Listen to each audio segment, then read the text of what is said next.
ஆண்டவராகிய இயேசு கிறிஸ்துவின் இனிய நாமத்தினால் யாவருக்கும் அன்பின் வாழ்த்துக்கள். கர்த்தருடைய வார்த்தைக்கு நேராக நாம் கடந்து செல்லலாம். மார்க் எழுதின சுவிசேஷம் 5ஆம் அதிகாரம் 34ஆம் வசனம். மகளே, உன் விசுவாசம் உன்னை இரட்சித்தது. நீ சமாதானத்தோടെ போய் உன் வேதனை நீங்கி சுகமாயிரு. மகளே, உன் விசுவாசம் உன்னை இரட்சித்தது. நீ சமாதானத்தோടെ போய் உன் வேதனை நீங்கி சுகமாயிரு என்றார். பெரும்பாடுள்ள ஸ்திரீயை குறித்து நம்ம வேத பகுதியில் இந்த பகுதியில் பார்க்கும் பொழுது 12 வருஷமாய் தன்னுடைய ஆஸ்திகளை எல்லாம் விற்று வைத்தியருக்கு செலவு செய்தும் சற்றாகிலும் சுகம் கிடைக்காதபடிக்கு அவர் அங்கலாய்த்து கொண்டிருந்த நேரத்தில்தான் இந்த சம்பவத்தை நாம் வாசிக்க கேட்கிறோம். மகளே, உன் விசுவாசம் உன்னை ரட்சித்தது. நீ சமாதானத்தோടെ போய் உன் வேதனை நீங்கி சுகமாயிரு. இந்த வார்த்தையை கேட்கிற கர்த்தருடைய ஜனமே, இந்த நாளிலும் கூட நீங்களும் கூட பலவீனத்தில் இருக்கலாம், சோர்ந்து போயிருக்கலாம். ஆண்டவர் என்னுடைய வாழ்க்கையில் எத்தனையோ விதமான நன்மைகளை எதிர்பார்த்து நன்மைகளை காணக்கூடியவில்லையே என்று சோர்ந்து போயிருக்கலாம். ஆனாலும் நிச்சயமாக முடிவு உண்டு, உன் நம்பிக்கை வீண் போகாது என்று சொன்ன கர்த்தர் மெய்யாகவே இந்த நாளிலும் கூட பெரும்பாடுள்ள ஸ்திரீக்கு அற்புதத்தை செய்தவர் உங்களுக்கும் அற்புதத்தை செய்ய அவர் போதுமானவராயிருக்கிறார். வேதம் சொல்லுகிறது, 12 வருஷமாய் தன் பெரும்பாடோடு கூட காணப்பட்ட இந்த ஸ்திரீயை குறித்து. பலவீனம் என்பது சரீரத்தில் காணப்படும் பொழுது 2 நாட்கள் 3 நாட்கள் நாம் தாங்கிக் கொள்ள முடியும். ஆனால் 12 வருஷமாய் தன்னுடைய சரீரத்தில் காணப்பட்ட இந்த பலவீனத்தின் நிமித்தமாக அந்த ஸ்திரீ எவ்வளவாய் கடினமான ஒரு காலகட்டங்களுக்குள்ளாய் சென்று இருக்கக்கூடும். ஒவ்வொரு நாளும் பாடுகளோடு கூட, வேதனையோடு கூட, அங்கலாய்ப்போ கூட, தவிப்போடு கூட, எப்படியாகிலும் என்னுடைய சரீரத்தில் ஒரு நல்ல சுகம் கிடைக்காதா, விடுதலை கிடைக்காதா என்று ஏங்கிக் கொண்டிருந்த அந்த சகோதரியை, அந்த ஸ்திரீயை பார்த்து ஆண்டவர் சொன்ன அந்த ஒரு வார்த்தை நிச்சயமாய் எவ்வளோ ஒரு பெரிய சந்தோஷத்தையும் மகிழ்ச்சியும் அவள் கொடுத்திருக்கும். 12 வருஷமாக வேதம் சொல்லுகிறது, 12 வருஷமாக என்று சொல்லி ஒவ்வொரு நாட்கள் அவள் ஒவ்வொரு ஆண்டுகளை அவள் கழித்த விதங்கள் எல்லாம் வித்தியாசமாய் காணப்படும். அது மாத்திரமல்ல, அநேக வைத்தியர்கள் என்று சொல்லப்பட்டிருக்கிறது.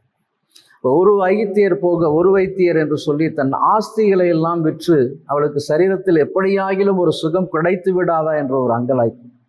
ஆகவே எந்த இடத்தில் யார் சொன்னாலும், எந்த ஒரு காரியமாய் இருந்தாலும் அவள் உடனடியாக அந்த வைத்தியரை நாடி சென்று எப்படியாகிலும் என் சரீரத்தில் இந்த பலவீனத்திலிருந்து விடுதலை கிடைக்கும் என்று சொல்லி அவள் நம்பிக்கையோடு கூட ஒவ்வொரு இடத்திற்கும் போய் எல்லா இடங்களிலும் ஏமாற்றப்பட்டவளாய் காணப்பட்டாள்.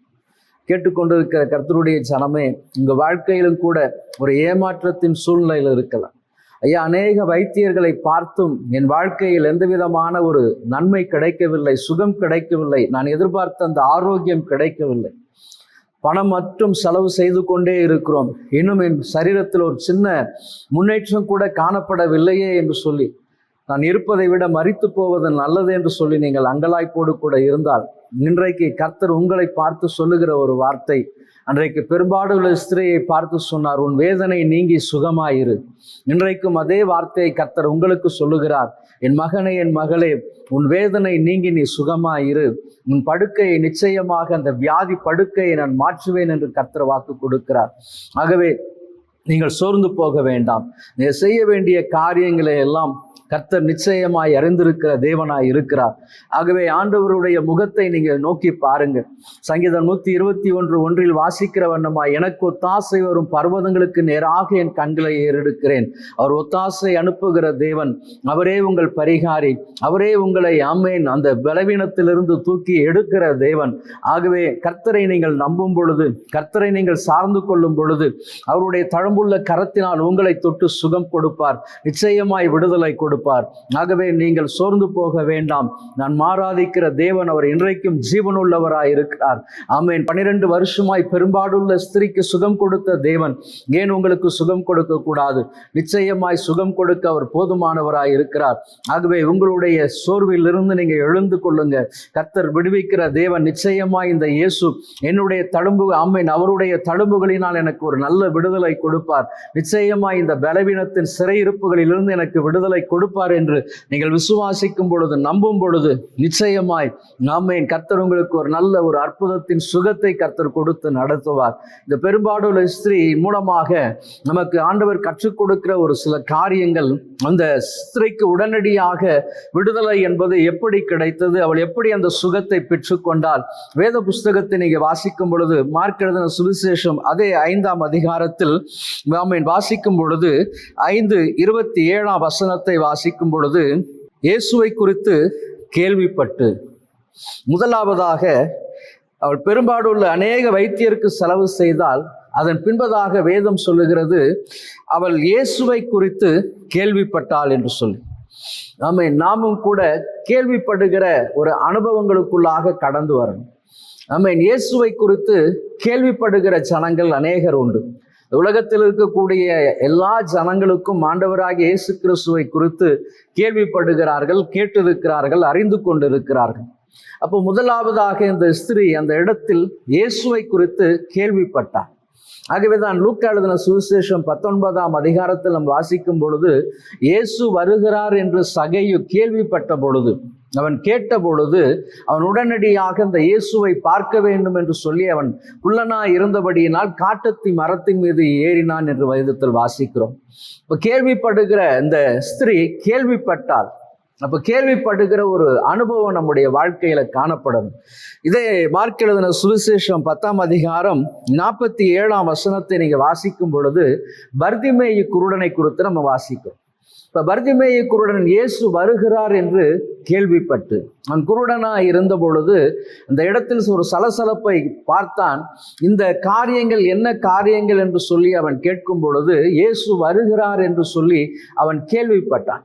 இப்ப கேள்விப்பட்டவுடன் அவன் நிற்கவில்லை. கேள்விப்பட்டவுடன் தன்னுடைய நாவை திறந்தான். வந்திருக்கிற கர்த்தருடைய ஜனமே, இன்றைக்கு அநேகர் இயேசுவை குறித்து கேள்விப்படுகிறார்கள். கேள்விப்பட்டு அதன் பின்பதாக அப்படியே கடந்து செல்லுகிறார்கள். அப்படியல்ல, இயேசுவை கேள்விப்படுகிற ஒரு அனுபவத்திற்குள்ளாய் வரும் பொழுது பர்திமேயு குருடனுடைய நாவு திறக்கப்பட்டது. அவனுடைய நாவு திறந்து, தாவீதின் குமாரனே எனக்கு இறங்கும் இறங்கும் என்று சொல்லி அவன் அதிகமாய் கதறிக்கொண்டே காணப்பட்டான். அதுபோலதான் கேள்விப்படுகிற கர்த்தருடைய ஜனமே, இன்றைக்கு எனக்கு ஒரு விடுதலை வேண்டும் ராஜா, என் ஆத்துமாவில் காணப்படுகிறதான எல்லா விதமான பொல்லாங்குகளை கர்த்தர் எடுத்து போடணும், பொல்லாத கிரியைகளை எடுத்து போட வேண்டும், ஒரு மெய்யான ஒரு விடுதலை என் சரீரத்தில் காணப்படணும், என் ஆத்துமாவில் காணப்படணும் என்று சொல்லி விரும்புகிறவர்கள் முதலாவதாக உங்களுடைய நாவை திறந்து ஆண்டவரை நோக்கி பாருங்க. ஆண்டவரே, என்னுடைய எல்லா விதமான சரீரத்தில் இருக்கக்கூடிய பலவீனங்கள், ஆத்மாவில் இருக்கக்கூடிய எல்லா விதமான பாவ கிரியைகள், அழுக்குகள் எல்லாவற்றையும் என்னை விட்டு எடுத்து போடும்படியாக என்னை முழுவதுமாய் ஒப்பு கொடுக்கிறேன் என்று சொல்லி முழுவதுமாக நீங்கள் ஆண்டவருக்காக ஆண்டவருடைய சமூகத்தில் உங்களை தாழ்த்தும் பொழுது, ஆமென், உங்கள் நாவை திறந்து கர்த்தருடைய சமூகத்தில் மன்றாடும் பொழுது, அவர் நிச்சயமாக அன்றைக்கு பர்திமேயு குருடனுடைய சத்தத்தை கேட்டு நின்றவர், உங்களுடைய வாயின் சத்தத்தை கேட்டவர் நிச்சயமாய் நின்று உங்களுக்கு அற்புதம் செய்ய போதுமானவராய் இருக்கிறார். ஆகவே இந்த நாளிலும் கூட கர்த்தருடைய வார்த்தையை கேட்கிற ஜனமே, பெரும்பாடு ஸ்திரீ கேள்விப்பட்டால், இன்றைக்கு அநேகர் கேள்விப்படுகிறார்கள், ஆனால் கேள்விப்பட்ட கர்த்தருடைய ஜனங்கள் அவரை ஏற்றுக்கொள்ளவில்லை, அல்லது ஆண்டவரிட சமூகத்தில் வந்திருந்து தனக்கு ஆரோக்கியத்தை பெற்றுக்கொள்வது கிடையாது. எப்படியாகிலும் எனக்கு விடுதலை கிடைத்தால் என்கிற ஒரு காரியத்தோடு கூட தான் இருக்கிறாங்க. அப்ப இவள் கேள்விப்பட்டு அதோடு அவள் நிற்கவில்லை. அப்ப இந்த பர்திமேயு குருடன் முன்னிலும் அதிகமாய் சத்தமிட்டான் என்று சொல்லி வாசிக்கிறோம். அதுபோல முன்னிலும் அதிகமாய் சத்தமிட்டு, ஆமென், அவன் சுகத்தை, அவன் கண்கள் திறக்கப்பட்டவனாய் புறப்பட்டு போனான். அதுபோல நீங்களும் கூட, ஆமென், சந்தோஷ சந்தோஷத்தோடு விடுதலையோடு கூட காணப்பட வேண்டும் என்று சொன்னால் வாயின் விரிவாய் திறந்து கர்த்தருடைய நாமத்தை மகிமைப்படுத்துங்க. உங்களுடைய நாவு விரிவாய் திறக்கப்படதான் கர்த்தர் அற்புதம் செய்ய போதுமானவராய் காணப்படுகிறார். எந்த இடங்களிலெல்லாம் நாவுகள் திறந்து கர்த்தரை ஆர்ப்பரித்தார்களோ அந்த இடத்தில் எரிகோ கோட்டை விழுந்து போனது. அப்ப நாவு திறக்கப்படும் பொழுது உங்களுடைய குடும்பத்தில் இருக்கிற எல்லா விதமான பாவத்தின் அஸ்திபாரங்கள், பிசாசின் கிரியையில் இருக்கிற எல்லா விதமான அஸ்திபாரங்களை எல்லாம் கர்த்தர் உடைத்து போடுவார், நொறுக்கி போடுவார். அப்ப நாவு திறக்கப்படணும். ஆண்டவரே, என் நாவை திறந்து நான் உம்மை துதிக்கட்டும், உம்மை மகிமைப்படுத்தட்டும் என்று சொல்லி பாருங்க. அப்ப கேள்விப்படுகிறது ஒரு அனுபவம். அதன் பின்பதாக வதிமைய குருடன் கேள்விப்பட்டதோடு அவன் நிற்கவில்லை. அது முன்னிலும் அதிகமாய் அவன் சத்தமிட்ட பொழுது ஆண்டவர் நின்று அவனை அழைத்து வரும்படி சொன்னார். அதன்படியே அவன் பார்வையடைந்தவனாக சந்தோஷமாய் திரும்பி போனான். கேட்கிற கர்த்தருடைய ஜனமே, அது போலதான் அந்த பெரும்பாடு உள்ள ஸ்திரீயும் கூட அவள் கேள்விப்பட்டோடு நின்று விடவில்லை. ஆமேன். ஐயா, நான் எனக்கு எப்படியாகிலும் என் சரீரத்தில் எனக்கு ஒரு விடுதலை வேண்டும் ராஜா. 12 வருஷமாய் நான் எவ்வளவாய் கடினமான ஒரு பாதைக்குள்ளாய் போய் கொண்டிருக்கிறேன். எந்த இடத்தில் போனாலும் எனக்கு ஒரு விடுதலை இல்லாத ஒரு காரியமாய் காணப்படுகிறது. எப்படி ஆகிலும் எனக்கு ஒரு விடுதலை வேண்டும் என்று சொல்லி அவள் அங்கலாய்ப்போடு கூட இருந்த நேரத்தில் தான் இயேசுவை குறித்து கேள்விப்பட்டு அந்த கேள்விப்பட்டதோடு கூட அவள் நின்று விடாதபடி வேதம் சொல்லுகிறது.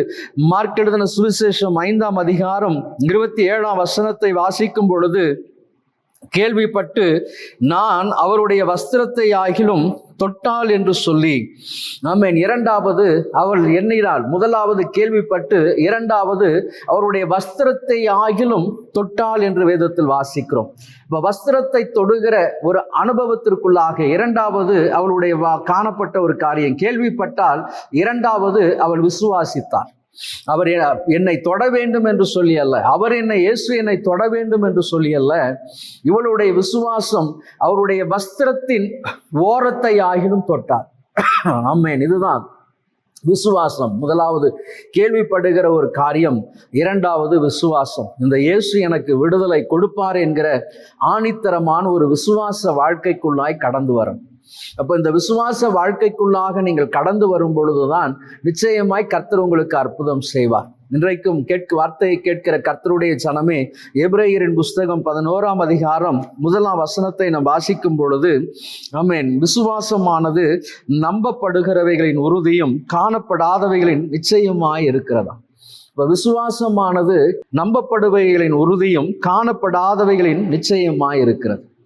ஆமென். அப்ப இரண்டாவது அவருடைய காரியம், முதலாவது கேள்விப்பட்டால், இரண்டாவதாக இந்த இயேசுவை நம்பினார்.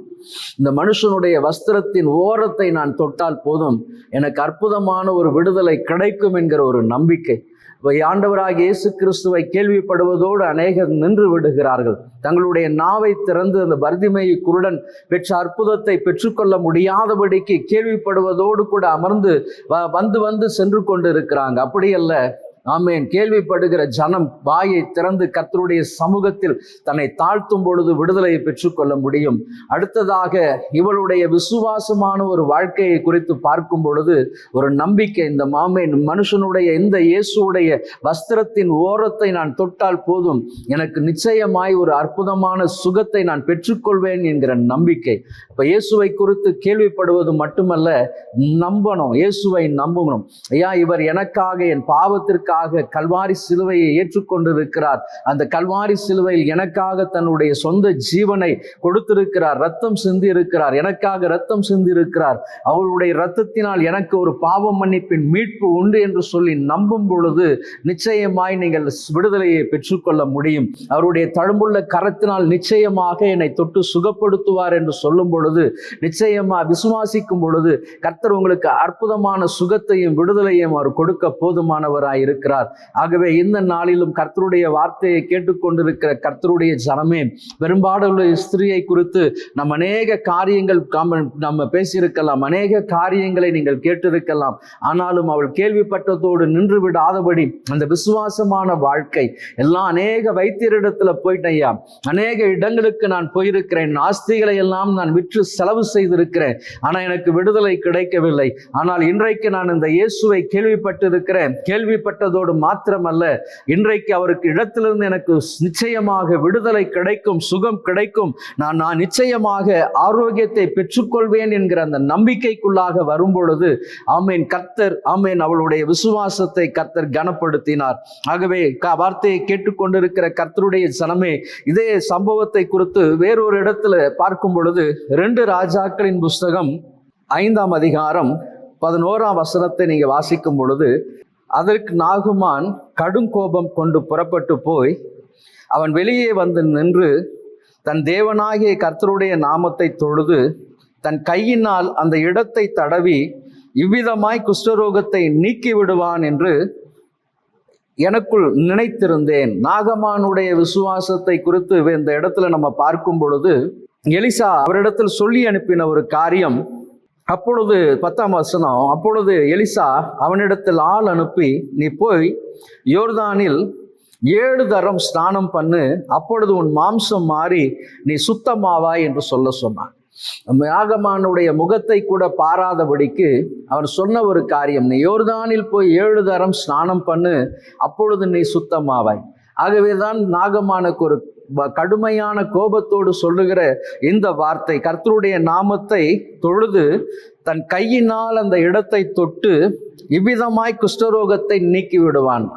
நாகமானுடைய நம்பிக்கை, இந்த தீர்க்கதரிசி வந்து தன்னுடைய சரீரத்தை தொட்டு சுகப்படுத்துவார் என்று சொல்லி அவருடைய நம்பிக்கை. ஆனால் தீர்க்கதரிசி சொன்ன ஒரு காரியம் என்ன என்று சொன்னால், யோர்தானுக்கு போய் 7 தரம் ஸ்நானம் பண்ணு, நிச்சயமாய் உனக்கு சுகத்தை நீ பெற்றுக்கொள்ள முடியும் என்று சொல்லி. இன்றைக்கும் அநேக கர்த்தருடைய ஜனங்கள் கர்த்தருடைய வார்த்தைகளை நம்பும் பொழுது, ஆமென், அவருடைய வார்த்தையில் நீங்கள் நம்பிக்கை வைக்கும் பொழுது, ஏசாயா தீர்க்கதரிசன புஸ்தகம் 53ஆம் அதிகாரம் 5ஆம் வசனம், என் தழும்புகளினால் குணமானீர்கள். அப்போ அவருடைய தழும்புள்ள கரத்தினால் எனக்கு நிச்சயமாய் சுகம் கிடைக்கும் என்று சொல்லி நீங்கள் நம்பும் பொழுது, ஐயா, நான் அநேக மருந்துகள் எடுக்கிற, அநேக டாக்டர்கள் சொல்லுகிற காரியத்துக்கெல்லாம் கீழ்ப்படுகிறேன், ஆனால் வேதத்தில் கர்த்தர் சொல்லியிருக்கிற வசனங்களுக்கு நாம் கீழ்ப்படிவது கிடையாது. ஆமென். கேட்டுக்கொண்டிருக்கிற கர்த்தருடைய ஜனமே, கேள்விப்படுவதோ நின்று விடாதீங்க, விசுவாசமான வாழ்க்கைக்குள் வாங்க. கர்த்தருடைய வார்த்தையை நீங்கள் நம்பும் பொழுது, கர்த்தருடைய வார்த்தையில் நீங்கள் நம்பிக்கையாய் இருக்கும் பொழுது, நிச்சயமாக இந்த இயேசு என்னை குணப்படுத்துவார், இந்த வார்த்தை எனக்காக சொல்லப்பட்டிருக்கிற வார்த்தை என்று நீங்கள் நம்பும் பொழுது, கர்த்தர் அந்த வார்த்தையின்படியே உங்களுக்கு நிச்சயமாய் அற்புதமான சுகத்தையும் விடுதலையும் அவர் கட்டளையிட போதுமானவராய் இருக்கிறார். ஆகவே நாகமானை போல இன்றைக்கு நீங்க நினைக்கலாம், ஐயா, இந்த ஊழியரிடத்தில் போனால் மட்டும்தான், அந்த மனுஷனுடைய கரம் என் மீது வைத்தால் மட்டும்தான் எனக்கு சுகம் கிடைக்கும் என்று சொல்லி ஊழியர்கள் மீது நம்பிக்கை வைக்காதீங்க. பிரசங்கிக்கிற ஆண்டவராகிய இயேசு கிறிஸ்துவின் மீது நீங்க நம்பிக்கை வைங்க. ஆமென். ஊழியக்காரிகள் எல்லாரும் மனிதர்கள் தான், ஆனால் நீங்கள் நம்புகிற இயேசு அவர் அற்புதமான ஒரு தேவன், அவரே உங்களை விடுவிக்க போதுமானவராய் இருக்கிறார். ஆகவே அவருடைய வார்த்தையின் மீது நம்பிக்கை வைங்க. ஆமென். அவர் வார்த்தையானவர். அந்த வார்த்தை நிச்சயமாக உங்களை அந்த பலவீனத்திலிருந்து தூக்கி நிறுத்தும். மரண படுக்கையில் போராடி கொண்டிருக்கலாம், தள்ளாடி கொண்டிருக்கலாம், ஐயோ நான் மரித்து போகிறேனே என்று சொல்லி பயந்து கொண்டிருக்கலாம். இன்றைக்கு நான் பேசுகிற இந்த ஆண்டவராகிய இயேசு கிறிஸ்துவின் வார்த்தை மீது நம்பிக்கை வைங்க. ஐயா, அந்த பெரும்பாடுள்ள ஸ்திரீ வஸ்திரத்தின் ஓரத்தை தொட்டால் போதும் என்கிற ஒரு நம்பிக்கைக்குள் வந்தாலே, அதே போல நானும் கூட நீர் சொல்லியிருக்கிற அந்த வார்த்தையின் மீது நான் நம்பிக்கை வைக்கிறேன். ஐயா, மனுஷன் அப்பத்தினால் மாத்திரமல்ல, கர்த்தருடைய வாயிலிருந்து புறப்படுகிற ஒவ்வொரு வார்த்தையினாலும் பிழைப்பான் என்கிற வார்த்தையின்படி, ஐயா, நீர் சொல்லியிருக்கிற அந்த வார்த்தையின்படி, நானே உயிர்த்தெழுதலும் ஜீவனுமாய் இருக்கிறேன் என்று சொன்ன வார்த்தையின்படி, ஐயா, நீர் எனக்காக என்னுடைய பலவீனங்களை சிலுவையில் ஏற்றுக்கொண்டு இருக்கிறீர் ஐயா. ஆகவே நிச்சயமாக ஆமென், நான் தள்ளாடுவது கிடையாது என்கிற நம்பிக்கைக்குள்ளாக நீங்கள் வரும் பொழுது, ஆண்டவராகிய இயேசு கிறிஸ்து கொடுத்திருக்கிற வாக்குத்தத்தமான வார்த்தையின்படியே நீங்க ஆமென் விசுவாசிக்கும் பொழுது நீங்கள் நிச்சயமாய் சுகத்தை பெற்றுக்கொள்ள முடியும். நாகமான் எதிர்பார்த்த ஒரு காரியம், எலிசா வந்து தீர்க்கதரிசி வந்து என்னை தொடுவார் என்று சொல்லி, ஆனால் தீர்க்கதரிசி சொன்ன காரியம், நீ யோர்தானுக்கு போய் 7 முறை நீ ஸ்நானம் பண்ணு. இன்றைக்கும் கர்த்தருடைய ஜனமே, ஆமென், நீங்க ஆண்டவராகிய இயேசு கிறிஸ்துவின் இரத்தத்திற்குள்ளாக உங்களை கழுவி உங்களை சுத்திகரித்து நீங்களும் உங்களுடைய பாவத்தின் கிரியைகளில் இருந்து விடுதலை கேட்கும் பொழுது, விடுதலை பெற்றுக்கொள்ளும் பொழுது, ஆண்டவராகிய இயேசு கிறிஸ்துவின் இரத்தம் என்னை கழுவும், என்னை பரிசுத்தப்படுத்தும் என்று நீங்கள் விசுவாசிக்கும் பொழுது, நிச்சயம் நிச்சயமாக அந்த பாவ உளையிலிருந்தும் உங்களை தூக்கி எடுப்பார். உங்களை வியாதி என்கிற அந்த சிறையிருப்பிலிருந்து உங்களை விடுவித்து உங்களை நிறுத்துவார். நீங்களும் கர்த்தருக்கு ஜீவனுள்ள சாட்சியாய் நிற்க முடியும். சோர்ந்து போக வேண்டாம். கர்த்தர் நிச்சயமாய் நல்ல பலனை கட்டளையிடுவார். அந்த காரியம், ஆண்டவரே நான் நம்புகிறேன் ஐயா, உம்முடைய வார்த்தையை விசுவாசிக்கிறேன். ஆமென். நிச்சயமாக நான் விசுவாசிக்கிறேன் ஐயா, எனக்கு ஒரு அற்புதமான சுகத்தையும் அற்புதமான விடுதலையும் நான் நிச்சயமாய் பெற்றுக்கொள்வேன் என்று சொல்லி நீங்கள் நம்பும் பொழுது, ஆமென், நீங்கள் அற்புதமான சுகத்தை நீங்கள் பெற்றுக்கொள்ள முடியும். அது மாத்திரமல்ல, 2 ராஜாக்களின் புஸ்தகம் 3ஆம் அதிகாரம் 17ஆம் வசனத்தை நீங்கள் வாசிக்கும் பொழுது, 2 ராஜாக்களின் புஸ்தகம் 3ஆம் அதிகாரம் 17ஆம் வசனம், நீங்கள் காற்றையும் காண மாட்டீர்கள், மழையையும் காண மாட்டீர்கள். ஆமென். எலிசா சொன்ன ஒரு காரியம், நீங்கள் காற்றையும் காண மாட்டீர்கள், மழையையும் காண மாட்டீர்கள். ஆமென். விசுவாசம் ஆனது ஆமென் நம்பப்படுகிறவைகளின் உறுதியும் காணப்படாதவைகளின் நிச்சயமாய் காணப்படுகிறது. ஆமென். நிச்சயமாய் கர்த்தருடைய வார்த்தையை கேட்கிற கர்த்தருடைய சனமே, ஆமென், உன் வேதனை நீங்கி சுகமாயிரு என்று கர்த்தர் சொன்ன ஆமென் அந்த வார்த்தை இன்றைக்கு உங்களுடைய ஆமென் குடும்பத்தை கட்டும். உங்கள் குடும்பத்தில் இருக்கிற சிறையிருப்புகளை மாற்றும். உங்களுடைய சரீரத்தில் இருக்கிற அந்த பலவீனத்தின் எல்லா கிரியைகளிலிருந்து விடுதலை கொடுக்கும். அது எந்த பிரச்சனைகளாய் இருந்தாலும், தீர்க்க முடியாத பிரச்சனைகளாய் வியாதியாய் இருந்தாலும் கர்த்தர் நிமைப்பொழுது அற்புதம் செய்வார். நீங்கள் இயேசுவை நம்புங்க. இயேசு கிறிஸ்துவின் வார்த்தையின் மீது விசுவாசம் வைங்க. ஆமென். நிச்சயமாய் நான் நம்புகிறது கர்த்தரால் வரும் என்ற வார்த்தையின்படி நீங்கள் உங்களுடைய நம்பிக்கையின்படியே உங்களுக்கு ஆக கடவது. நிச்சயமாய் கர்த்தர் ஒரு அற்புதமான சுகத்தையும் விடுதலையும் ஆமென் கொடுத்து உங்களை ஆமென் நீதியின் பாதையில் நடத்துவார். ஆகவே நீங்கள் சோர்ந்து போக வேண்டாம். ஆகவே நாகமானை போல ஊழியக்காரனை நம்பிக்கொண்டு இருக்க வேண்டாம், ஊழியக்காரிகளை நம்பிக்கொண்டு இருக்க வேண்டாம். ஆமென். மருந்து மாத்திரைகளை நம்பிக்கை வைக்க வேண்டாம். ஆனால் கர்த்தராகிய இயேசு கிறிஸ்துவின் மீது நீங்கள் நம்பிக்கை வைக்கும் பொழுது, அவருடைய வார்த்தையை நீங்கள் உறுதியாய் பிடித்து நீங்கள் கதரும் பொழுது, அந்த வார்த்தையின் மூலமாய் கர்த்தர் உங்களை விடுவிப்பார், உங்களுக்கு சுகம் கொடுப்பார். உங்களை ஆபத்து நாச மோசங்களுக்கெல்லாம் விலக்கி உங்களை இரட்சிக்க அவர் போதுமானவராய் இருக்கிறார். அப்போ அவள் கேள்விப்பட்டால், 2வது அவரை விசுவாசித்தால், வஸ்திரத்தின் ஓரத்தை ஆகிலும் தொட்டால் எனக்கு விடுதலை கிடைக்கும் என்கிற அந்த விசுவாசமான நம்ம வாழ்க்கைக்குள்ளாக நம்ம கடந்து வாங்க. 3வதாக சொல்லப்படுகிறது அந்த மார்க் எழுதின சுவிசேஷம் 5ஆம் அதிகாரம் 28ஆம் வசனத்தில், ஜனக்கூட்டங்களுக்குள்ளே அவள் பின்னாக வந்து, 3வதாக ஜனக்கூட்டங்களுக்குள்ளாக அவள் என்ன பண்ணினாலாம், பின்னாக வந்து அவள் 3வதாக இயேசுவை பின்பற்றினாள். இயேசுவை பின்பற்றினாள். இதுதான் வாழ்க்கையில் காணப்படக்கூடிய மிக முக்கியமான ஒரு காரியம். அப்போ கேள்விப்பட்டால், நம்பிக்கை வைத்தால், 3வது இயேசுவை பின்பற்றினார். ஆமென். இந்த பின்பதாக செல்லுகிற ஜனக்கூட்டங்களுக்குள்ளாக நீங்க வேத புஸ்தகத்தை நீங்க வாசிக்கும் பொழுது, பெரும்பாலுள்ள ஸ்திரீ தன் வீட்டை விட்டு வெளியே வரக்கூடாது, ஜனக்கூட்டங்களுக்குள்ளாக இருக்கக்கூடாது. அப்படி காணப்பட்டால் அவளை உடனடியாக தீட்டு என்று அவளை உடனடியாக ஒதுக்கி விடுவார்கள். எப்படி குஷ்டரோகிகள் ஜனங்கள் மத்தியில் காணப்படக்கூடாதோ, ஜனக்கூட்டங்களுக்குள்ளாய் வரக்கூடாதோ, அப்படி ஜனங்கள் யாராயிலும் நடந்து போகும் பொழுது அவர்கள் கத்த வேண்டும், தீட்டு தீட்டு என்று கத்த வேண்டும். அப்படி கத்தும் பொழுது அந்த ஜனங்கள் விலகி போவார்கள். அல்லது குஷ்டரோகிகள் ஜனக்கூட்டங்களுக்குள்ளாக வந்தால் அவர்களை உடனடியாக கல்லெறிந்து கொன்று விடுவார்கள்.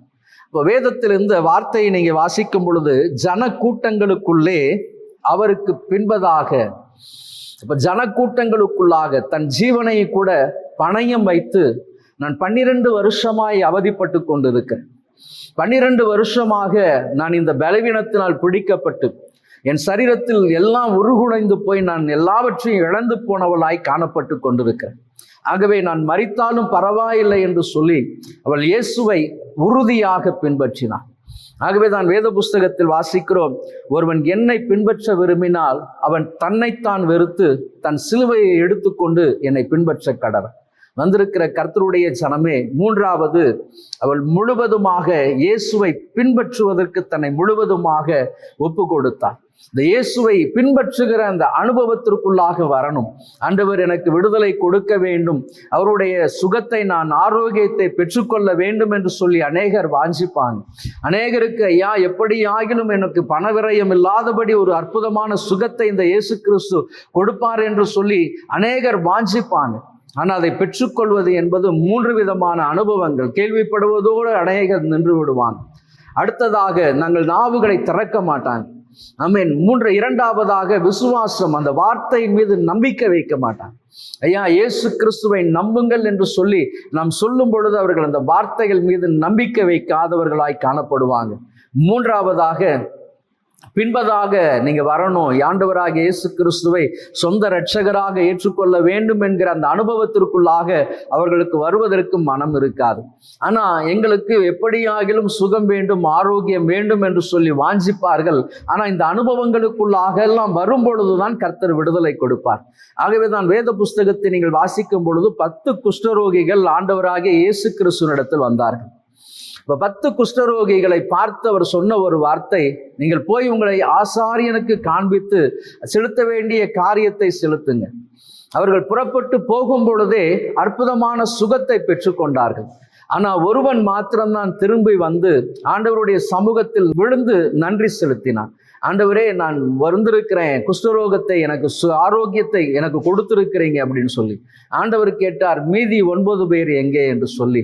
ஆமென். கேட்டுக்கொண்டிருக்கிற கர்த்தருடைய ஜனமே, ஆண்டவரிடத்தில் அற்புதத்தை பெற்றுக்கொள்ள வேண்டும் என்று சொன்னால் மூன்றாவதாக உண்மையாய் பின்பற்றுகிற அந்த அனுபவத்திற்குள்ளாய் நீங்கள் வர வேண்டும். இந்த 9 குஷ்டரோகிகளைப் போல இன்றைக்கு அநேகர் இந்த சுகத்தை பெற்ற பின்பதாக முழுவதுமாக விலகி செல்லுகிற அனுபவத்திற்குள்ளாய் காணப்படுறாங்க. ஆனா இந்த ஸ்திரியை குறித்து நீங்க வேத புஸ்தகத்தில் நீங்க வாசிக்கும் பொழுது ஜன கூட்டங்களுக்குள்ளே அவருக்கு பின்னாக சென்று என்று நாம் வாசிக்கிறோம். இப்ப ஜன கூட்டங்களுக்குள்ளாக தன்னை எல்லா காரியத்திலும் ஒதுங்கி இருக்க வேண்டியவர், தன் ஜீவனை போனாலும் பரவாயில்லை, எனக்கு வேண்டியது ஆரோக்கியம் என்று சொல்லி தன் ஜீவனை பணயம் வைத்து ஆண்டவராகிய இயேசு கிறிஸ்துவை பின்பற்றினார். ஆமென். இந்த உறுதியான ஒரு மனநிலையை கர்த்தர் நம்மிடத்தில் ஒவ்வொரு இடத்திலும் எதிர்பார்க்கிறார். ஆமென். என்னை பின்பற்றி வரும் பொழுது, ஆண்டவராகிய இயேசு கிறிஸ்துவை நீங்கள் உண்மையாய் பின்பற்றும் பொழுதுதான் உங்களுக்கு ஒரு நல்ல விடுதலை, நல்ல சுகம், நல்ல ஆரோக்கியம், ஒரு நல்ல ஆசீர்வாதத்தை கர்த்தர் உங்களுக்கு கட்டளையிடுவார். ஏதோ ஒரு அறகுறையான ஒரு வாழ்க்கை வாழ்ந்து கொண்டிருந்தால், ஏதோ கடமைக்காக ஜெபித்து கடனுக்காக வேதத்தை வாசித்து கொண்டிருந்தால் கர்த்தர் அந்த காரியங்களில் பிரியப்படுகிற தேவன் அல்ல. உண்மையாய் முழு இருதயத்தோடு அவரை தேடும் பொழுது, முழுமையாய் கர்த்தருடைய சமூகத்தில் நீங்கள் விழுந்து கிடக்கும் பொழுது நிச்சயமாய் ஆமென் கர்த்தர் உங்களை ஆசீர்வதிப்பார். முழு இருதயத்தோடு பின்பற்றுகிறவர்களுக்கு ஆமென் அவர் ஜீவ கிரீடத்தை கொடுக்க போதுமானவராய் இருக்கிறார். ஆகவே வசனத்தை கேட்டுக்கொண்டிருக்கிற கர்த்தருடைய ஜனமே, உங்களுக்குள்ளாக விசுவாசம், நம்பிக்கை, அந்த வாழ்க்கை துளிர்க்கட்டும். ஆண்டவரே, நீர் சொன்னபடி அந்த விசுவாசத்தை என்னில் வர்த்திக்க பண்ணுங்க ராஜா. அடுத்ததாக நான் முழு இருதயத்தோடு நான் உம்மை பின்பற்றுவேன் ஐயா. இதுவரைக்கும் நான் உலகத்தின் பின்பதாக சென்று கொண்டிருந்தேன், ஆனால் இன்றைக்கு எனக்கு உண்மை நான் பின்பற்றுவேன் என்று சொல்லி உங்கள் முழு இருதயத்தோடு நீங்கள் ஆண்டவராகிய இயேசு கிறிஸ்துவை பின்பற்றும் பொழுது ஆமென் அவர் உங்களுக்கு விடுதலை கொடுக்க போதுமானவர். ஆகவே இந்த பின்பற்றுகிற அனுபவத்திற்குள்ளாக கர்த்தர் உங்களை நடத்தும்படியாக ஆண்டவருடைய சமூகத்தில் நீங்க ஆமென் விழுந்து கிடக்க வேண்டும். ஆகவே தான் லூக்கா எழுதின சுவிசேஷம் 5ஆம் அதிகாரம் 11ஆம் வசனத்தை வாசிக்கும் பொழுது, அவர்கள் படகுகளை கரையிலே கொண்டு போய் நிறுத்தி எல்லாவற்றையும் விட்டு அவருக்கு பின் சென்றார்கள். ஆண்டவராகிய இயேசு கிறிஸ்துவின் பின்பதாக சென்ற சீஷர்கள் பேதுருவை குறித்து ஆமென் அந்த வேத பகுதியில் நாம் வாசிக்க கேட்கிறோம். எனக்கு பின்பதாக என் பின்னை பின்பற்றி வா என்று சொன்னவுடன் அவர் சொன்ன காரியம், அவர்கள் படகுகளை கரையிலே கொண்டு போய் நிறுத்தி எல்லாவற்றையும் விட்டு அவர்கள் பின்பற்றினாராம். அப்ப இந்த பின்பற்றுகிற ஜீவியத்தில் காணப்படுகிற ஒரு காரியம், எல்லாவற்றையும் விட்டு. ஆகவேதான் ஜனக்கூட்டத்திற்குள்ளாக ஆமென் இவள் இயேசுவுக்கு பின்பதாக, அப்ப எல்லாவற்றையும் விட்டு ஆமென் அந்த விடுகிற ஒரு அனுபவம் வாழ்க்கையில காணப்படும். ஆண்டவராகிய இயேசு கிறிஸ்து ஆமென் முழுவதும் மீன் பிடித்து நாங்க ஒண்ணுமே பிடிக்கல அப்படின்னு சொல்லி வெறும் வலைகளை அலசி கொண்டு இருந்தாங்க. ஆனால் உபதேசத்தை கேட்ட பேதுரு ஆமென் அவருடைய வார்த்தையின் மீது அந்த நம்பிக்கை வைத்து ஆழத்திற்கு தள்ளி கொண்டு போய் வலைகளை போட்ட பொழுது அவர்கள் ஆமென் திரளான மீன்கள் 2 படகு அமிழத்தக்கதான மீன்களை பிடித்தார்கள் என்று வேதத்தில் வாசிக்கிறோம். அப்போ அதன் பின்பதாக தான் சொல்லுகிறார், என்னை பின்பற்றுங்கள் அப்படின்னு சொல்லு. அப்போ இந்த வார்த்தையை கேட்கும் பொழுதுதான் அவர்கள் எல்லாவற்றையும் விட்டு ஆமென் இன்னைக்கு உலக ஆசீர்வாதத்தை அதிகமாய் தேடுகிறவர்கள் உண்டு. ஆனால் உலக ஆசீர்வாதங்கள் இம்மைக்கான ஆசீர்வாதங்களை அல்ல, மேலானவைகளை தேடும்படியாக வாஞ்சிக்கும்படியாக கர்த்தர் அதிகமாய் பிரியம் கொள்ளுகிறார். இப்போ உன்னதமான ஆசீர்வாதங்களை பெறுவதற்கு நீங்கள் உங்கள் முழு இருதயத்தோடு இயேசுவை பின்பற்றணும். ஆண்டவரே, இம்மைக்கான ஆசீர்வாதங்கள் அல்ல ஐயா, மேலான ஆசீர்வாதங்கள் உம்மிடத்தில் திரட்சியான ஆசீர்வாதங்கள் உண்டு. அப்போ அந்த மேன்மையான ஆசீர்வாதங்களை நான் பெற்றுக்கொள்வதற்கு நான் என்ன பண்ணணும்? நான் முழு இருதயத்தோடு கூட வரணும், முழு இருதயத்தோடு. அப்போ முழுவதுமாக வலைகளை தான் அலசிக்க போராடி முழுவதும் பிரயாசப்பட்டும் ஒன்றுமே கிடைக்கல, ஒன்றுமே இல்லாதபடி இருந்தாங்க. ஆனால் ஆண்டவர் சொன்னார், நீங்கள் ஆழத்திற்கு தள்ளி கொண்டு போங்க, நீங்கள் ஆழத்திற்கு தள்ளி கொண்டு போங்க. ஆமென். அப்போ ஆண்டவருடைய அற்புதத்தை அதிசயங்களை நீங்கள் காண வேண்டும் என்று சொன்னால் ஆழமான அனுபவத்திற்குள்ளாய் போகணும். அப்போ பின்பற்றுகிற அந்த அனுபவத்திற்குள்ளாய் வரும்பொழுதுதான் நீங்கள் ஆழமான அனுபவத்தை நீங்கள் பெற்றுக்கொள்ள முடியும். ஆகவே இந்த நாளிலும் கூட கர்த்தருடைய வார்த்தையை கேட்கிற கர்த்தருடைய ஜனமே, சோர்ந்து போக வேண்டாம். கர்த்தர் உங்களை தூக்கி நிறுத்த போதுமானவராய் இருக்கிறார். உங்களுக்கு விடுதலை கொடுக்க அவர் போதுமானவராய் இருக்கிறார். ஆண்டவராகிய இயேசு கிறிஸ்துவின் வார்த்தையின் மீது நம்பிக்கை வைத்து, ஐயா நீர் எனக்கு இளைப்பாறுதலை கொடுக்கிற தேவன் ராஜா, நீர் எனக்கு ஆமென் ஒரு நல்ல விடுதலையை கொடுக்க போதுமானவராய் இருக்கிறீர் ஐயா. ஆமென். நான் உம்மை குறித்து கேள்விப்பட்டதோடு நின்று விடாதபடி என் நாவை திறந்து உம்முடைய நாமத்தை புகழ்ந்து உம்மை ஆர்ப்பரிக்கணும், உம்மை ஸ்தோதரிக்கணும், உம்மை மகிமைப்படுத்தணும். மாத்திரமல்ல ராஜா, விசுவாசமான ஒரு வாழ்க்கைக்குள்ளாக நான் கடந்து செல்ல வேண்டும் ராஜா. விசுவாசத்தினால் வராத யாவும் பாவம் என்று சொல்லுகிறபடி விசுவாசத்தோடு நான் உம்மை தேட வேண்டும் ராஜா. ஆமென். உம்முடைய வார்த்தையின் மீது நம்பிக்கை வைக்க வேண்டும் ராஜா. மூன்றாவதாக, நான் உம்மை பின்பற்றுகிறவனாய் ஏதோ ஒரு ஆமென் அற்புதத்திற்காக, ஏதோ ஒரு ஆமென் விடுதலைக்காக மாத்திரம் நான் உம்மை பின்பற்றாதபடி எல்லா சூழ்நிலைகளிலும் எந்த பிரச்சனைகள் போராட்டங்கள் வந்தாலும் என் ஜீவனே போகக்கூடிய காரியங்கள் இருந்தாலும் உம்மை உறுதியாய் பின்பற்றுவேன் என்கிற அந்த மனநிலைகளுக்குள்ளாக நீங்கள் வரும் பொழுது, ஆண்டவரே என் வாழ்க்கை முழுவதும் இனி உமக்காக நான் ஓடுவேன் என்கிற அந்த ஓட்டத்தை நீங்கள் தொடங்கும் பொழுது ஆமென் அவர் நிச்சயமாய் உங்களை ரட்சித்து நடத்த போதுமானவராய் இருக்கிறார். ஆகவே தான் பேதுரு சொல்லும் பொழுது எல்லாவற்றையும் விட்டு அவர்கள் பின் சென்றார்களாம். தங்களுக்கு உண்டான எல்லா விதமான காரியங்களை விட்டது போல நீங்களும் ஆமென் விடும் பொழுது, ஆமென் அவரை பின்பற்றும் பொழுது, ஆமென் அவர் நிச்சயமாய் உங்களுக்கும் சுகம் கொடுப்பார். கடைசியாக இந்த வேத பகுதியில் சொல்லப்பட்டிருக்கிறது 5ஆம் அதிகாரம் 28ஆம் வசனம் 29ஆம் வசனம், அவருடைய வஸ்திரத்தை தொட்டால் உடனே அவருடைய உதரத்தின் ஊரல் நின்று போயிற்று, அந்த வேதனை நீங்கி ஆரோக்கியம் அடைந்ததை தன் சரீரத்தில் உணர்ந்தார். ஆமென். அப்ப இந்த 3 அனுபவங்களுக்குள்ளாய் கடந்து வந்த பொழுது அவள் பெற்றுக்கொண்டது ஒரு அற்புதமான ஒரு விடுதலை. அவளுடைய உதரத்தின் ஊரல் நின்று போயிற்று, மாத்திரமல்ல அந்த வேதனை நீங்கி ஆரோக்கியம் அடைந்ததை அவள் தன் சரீரத்தில் உணர்ந்தாள். ஆமென். 12 வருஷமாக கிடைக்காத ஆமென் அந்த ஒரு சந்தோஷம், அந்த ஒரு விடுதலையை ஒரு இமைப்பொழுதில் ஆமென் அவள் பெற்றுக்கொண்டாள். ஆமென். அன்புயான கர்த்தருடைய ஜனமே, இந்த வசனத்தை நீங்க வாசிக்கும் பொழுது எந்த அளவுக்கு ஆமென் அவளுடைய வேதனையை நீங்க உணர முடியும். ஆமென். இது எந்த அளவிற்கு அவள் பாடுகள் வழியாக கடந்து வந்திருக்க வேண்டும். 12 ஆண்டுகள் ஆண்டவரே நான் எப்படியெல்லாம் கஷ்டப்பட்டேன் ஐயா, எத்தனை ஆஸ்திகளை எல்லாம் நான் விற்றேனே ராஜா, எந்தெந்த இடங்களுக்கெல்லாமோ பயணப்பட்டு போனேன், எனக்கு விடுதலை கிடைக்கவே இல்லை. ஆனால் இயேசுவை குறித்து கேள்விப்பட்டு இந்த இயேசு எனக்கு அற்புதம் செய்வார் என்று சொல்லி நான் நம்பி ஆமென் அவருக்கு பின்பதாக போய் இந்த வஸ்திரத்தின் ஓரத்தை தொட்ட இமைப்பொழுது ஆமென் அவர் என்னை பார்த்து உனக்கு விடுதலை என்று கூட சொல்லல, ஆமென் உன்னை தொட்டு சுகப்படுத்தல, ஆமென் கர்த்தர் எனக்கு இப்படியெல்லாம் விடுதலை கொடுக்க வேண்டும் என்று சொல்லி கூட நான் சொல்லவே இல்லை. ஆண்டவரே இப்படிப்பட்ட பலவீனத்துல வந்திருக்கிறேன்னு கூட சொல்லல. ஆனா நம்பிக்கையின்படி அந்த வஸ்திரத்தின் ஓரத்தை தொட்ட மாத்திரத்திலே 12 ஆண்டுகளாக என் சரீரத்தில் காணப்பட்ட எத்தனையோ விதமான பாடுகள், வேதனைகளை எல்லாம் ஒரு இமைப்பொழுதில் என்னை விட்டு கடந்து போய் ஒரு ஆரோக்கியமான சுகத்தை நான் பெற்றுக்கொண்டதை அந்த ஸ்திரீ உணர்ந்த பொழுது எவ்வளவு சந்தோஷம், எவ்வளவு பரவசம் அல்லவா? ஆமேன். கேட்டுக்கொண்டிருக்கிற கர்த்தருடைய ஜனமே, கர்த்தருடைய ஒரே ஒரு தொடுதல், ஆமேன், ஒரே ஒரு தொடுதல், அவருடைய வார்த்தையில் காணப்படுகிற ஒரே ஒரு வார்த்தை, வசனத்தை அனுப்பி குணமாக்குகிறேன் என்று சொல்லுகிற அந்த ஒரு வார்த்தை, ஆமேன், இமைப்பொழுதில் உங்களை கடந்து வரும் பொழுது, ஆமேன், நீங்களும் கூட உங்கள் படுக்கையிலிருந்து எழுந்து நிற்க முடியும், நடக்க முடியும், தன் பழைய வேலைகளை செய்ய முடியும், நீங்கள் மற்றவர்களுக்கு உதவி செய்கிறவர்களாய் காணப்பட முடியும். நிச்சயமாய் கர்த்தர் உன் வியாதியின் படுக்கையை மாற்றுவார், உன்னை குணமாக்குவார், உன் நோய்களை, உன் அக்கிரமங்களை எல்லாம் மன்னித்து திரும்ப உனக்கு வாழ வயதை கர்த்தர் கொடுத்து நடத்துவார். ஆகவே நீ பயந்து கொண்டு இருக்க வேண்டாம். நிச்சயமாய் கர்த்தர் உன் பலவீனத்தில் இருந்து உனக்கு, ஆமேன், விடுதலை கொடுத்து, ஆமேன், உன்னை தூக்கி நிறுத்த போதுமானவராய் இருக்கிறார். ஆகவே இன்றைக்கும் கர்த்தருடைய வார்த்தையை கேட்டுக்கொண்டிருக்கிற கர்த்தருடைய பிள்ளைகளை, நிச்சயமாய் உன்னுடைய வியாதி படுக்கையை கர்த்தர் மாற்றுவார்.